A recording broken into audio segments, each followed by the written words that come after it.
இந்த ரமலானின் மூலமாக நன்றி செலுத்தக்கூடிய அனுபவத்தை நாம் பெற்று இதை மற்ற காலங்களில் என்ன செய்ய வேண்டும், செயல்படுத்த வேண்டும். ரமலான் எதிர்பார்க்கிறது.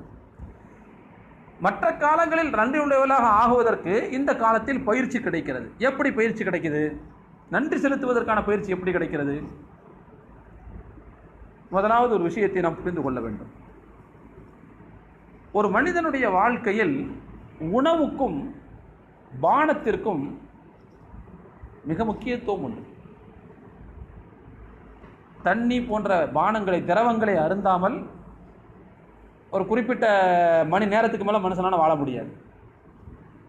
உணவு இல்லாமல் குறிப்பிட்ட ஒரு நாள் 2 நாளில் வாழ முடியும், அதுக்கு மேலே வாழ முடியாது. மனித வாழ்க்கையில் உணவும் பானமும் மிக முக்கியமான விஷயங்கள். ஒரு நோன்பாளி பகல் காலம் முழுக்க நோன்பு